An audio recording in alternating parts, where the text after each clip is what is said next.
perhaps one that looks fancy.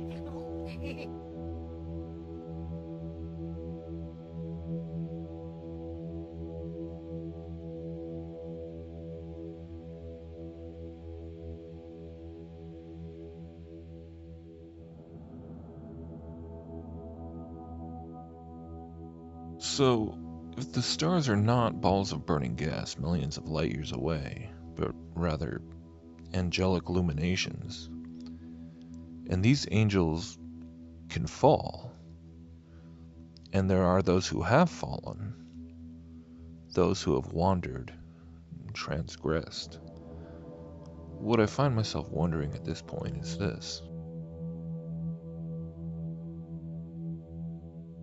How can we even trust the lights we see with our eyes through our telescopes if they are being projected from such fallen, wandering, angelic luminaries?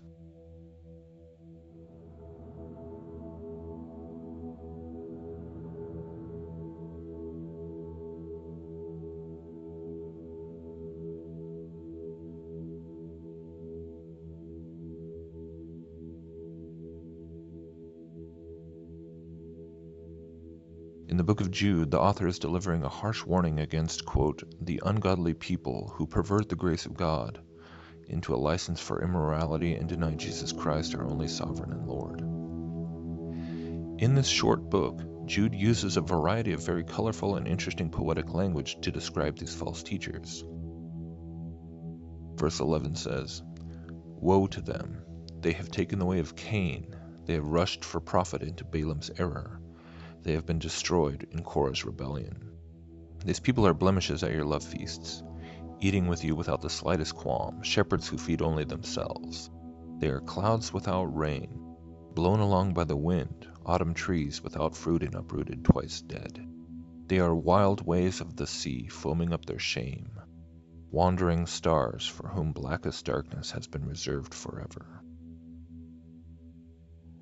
It is the following verse where Jude quotes the book of Enoch, saying, "Enoch, the seventh from Adam, prophesied about them. See, the Lord is coming with thousands upon thousands of his holy ones to judge everyone, and to convict all of them of all the ungodly acts they have committed in their ungodliness, and of all the defiant words ungodly sinners have spoken against him." And this is very telling, I would argue, that this mention of the wandering stars and their judgment is mentioned in such close context to the mention of the book of Enoch itself. And yes, Jude is speaking about human false teachers, godless people who are leading other people astray by corrupting the gospel of grace itself. And yes, the mention of the wandering stars is being applied in a metaphorical sense to make his point.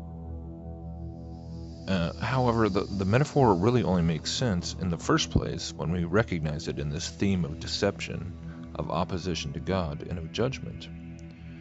In other words, why would you compare a blasphemous false teacher who is leading people away from God to a wandering star, or a planet as they're now regarded, if those wandering stars, those planets, are simply normal, natural functions of God's created order?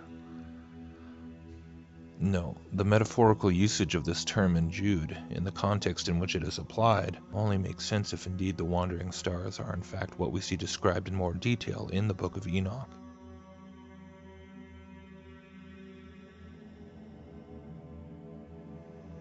In Enoch chapter 80, it says, "And many chiefs of the stars shall transgress the order prescribed, and these shall alter their orbits and tasks, and not appear at the seasons prescribed to them. And the whole order of the stars shall be concealed from the sinners, and the thoughts of those on the earth shall err concerning them. And they shall be altered from all their ways. Yea, they shall err and take them to be gods, and evil shall be multiplied upon them, and punishment shall come upon them so as to destroy all."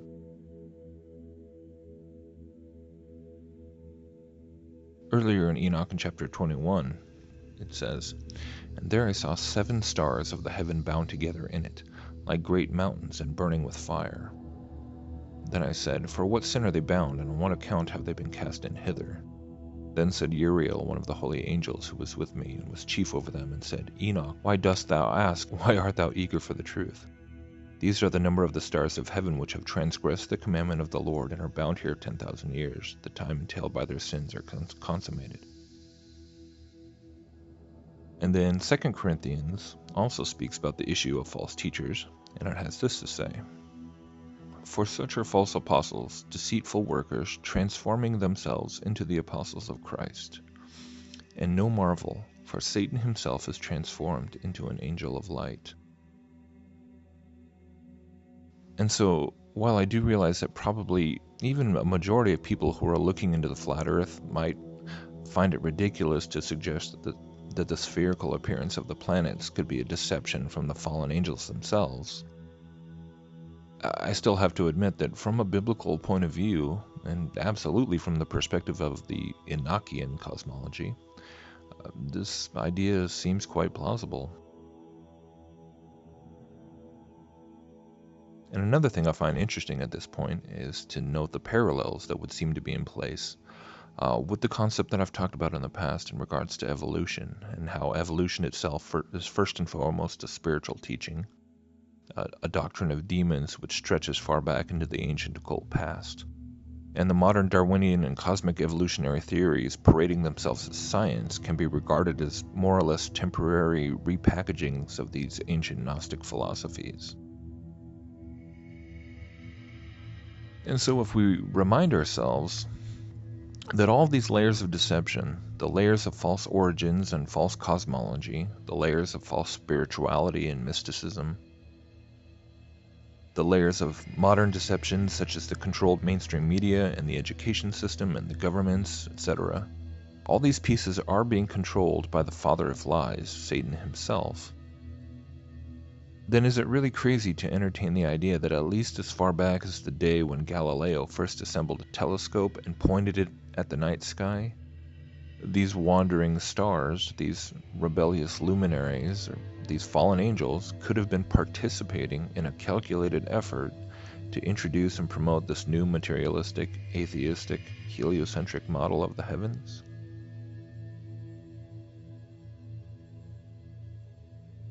We are seeing more and more what the luminaries really look like now, radiant and fiery and appearing almost alive, like rainbow fire from within a crystalline setting, each one differing from one another in their patterns, colors, frequencies.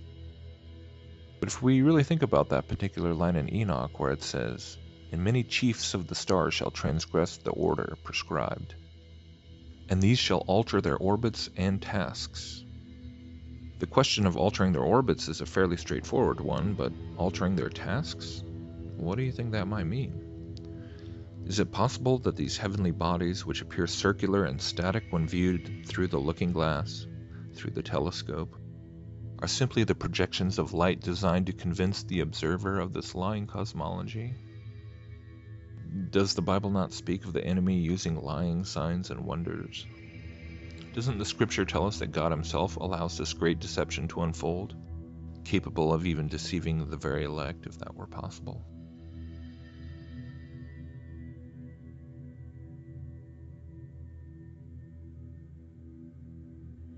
You see, many discerning Christians today have no problem of basically entertaining this very real and disturbing possibility when it comes to things like UFOs, or the Norway spiral, or the apparitions of Fatima, and so many other examples.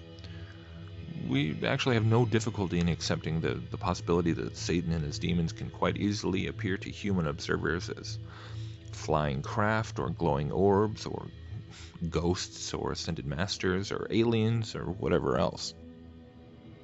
We can easily imagine the great deception involving any number of these much more anomalous examples. But the planets, we don't even think to question that. We regard them as being obvious and undeniable facets of God's original intended design. They are assumed to be part of the created order, even though the Bible itself never mentions the planets, only the sun, moon, and stars. And the book of Jude and the book of Enoch make it rather clear that wandering stars are in fact fallen angels.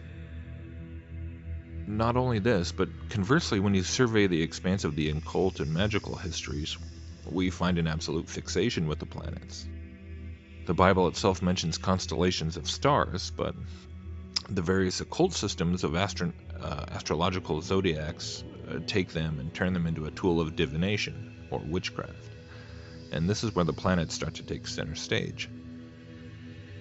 Throughout ancient times, the planets were associated with the pantheons of pagan gods almost ubiquitously, and this really should be a huge red flag to us.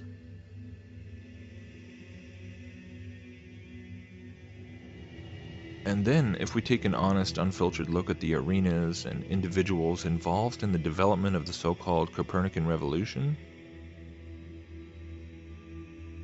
we see the same dubious fingerprints of occult groups like the Jesuit order all over it, and scientists, quote-unquote, who are fascinated with things like alchemy and the Kabbalah.